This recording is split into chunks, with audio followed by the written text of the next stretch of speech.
രാവിലെ തന്നെ ഒരു സ്ട്രോങ് ഫിൽറ്റർ കോഫി. ഓ, അന്തസ്. ഇതല്ല കേട്ടോ ഫസ്റ്റ് തുടങ്ങിയ, ഇതിൻ്റെ മുന്നേ വെള്ളം കുടിച്ചായിരുന്നു, അതെടുക്കാൻ കിട്ടി. അങ്ങനെ ഇതാ ഒരു ഗ്ലാസ് കോഫിയൊക്കെ കുടിച്ച് ക്ലാസ്സൊക്കെ അറ്റൻഡ് ചെയ്തു കേട്ടോ. ക്ലാസ് അറ്റൻഡ് ചെയ്യുമ്പോൾ മോർണിംഗ് ബ്രേക്ക്ഫാസ്റ്റ് എന്തുണ്ടാക്കുന്ന കേട്ടോ ഞാൻ ആലോചിച്ചുകൊണ്ടിരുന്നത്. അപ്പോഴാ മസാല ദോശ എന്നുള്ള പേര് കിട്ടി. ഓക്കെ, അപ്പോൾ മസാല ദോശകളുടെ കാര്യങ്ങളൊക്കെ ചെയ്തുകൊണ്ടിരിക്കുമ്പോൾ ഒരു വിളി വന്നു. ആരുടെ വിളിയാ? ആരുടെയും വിളിയില്ല, വിശപ്പിൻ്റെ വിളി.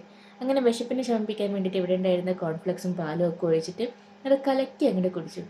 അതൊരു സ്പൂൺ എടുത്ത് വായിൽ വെച്ച് അങ്ങ് ഇറക്കിയപ്പോൾ ഉണ്ടായിരുന്നൊരു സുഖം.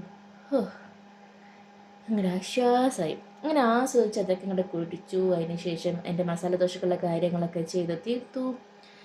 ആൻഡ് ഫൈനലി ഞാൻ എൻ്റെ മസാല ദോശയും ഉണ്ടാക്കി.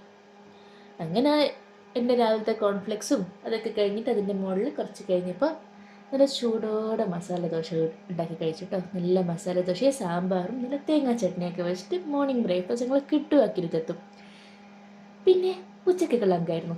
കുറേ ദിവസമായിട്ട് കഞ്ഞി കുടിക്കണം നല്ല ആഗ്രഹം ഉണ്ടായിരുന്നു. അപ്പോൾ ഇന്ന് ഞാൻ അങ്ങോട്ട് തീർത്തു. കഞ്ഞിയും കൂടെ നമ്മുടെ റെഡ് ബീൻസിനെ കൊണ്ട് ചെറുതായിട്ടൊരു പുഴുക്കൊക്കെ പോലെ ഉണ്ടാക്കി ഉച്ചക്കത്തെ ഫുഡും അങ്ങോട്ട് തീർത്തു. പിന്നെ രാത്രി ഇത്രയും കുറവ് കഴിച്ചുകൊണ്ട് രാത്രി ഒരു ബിരിയാണി വെച്ച് അഡ്ജസ്റ്റ് ചെയ്തു. നല്ല ചിക്കൻ ബിരിയാണി. അപ്പോൾ അത്രയേ ഉള്ളൂ. Bye bye, see U.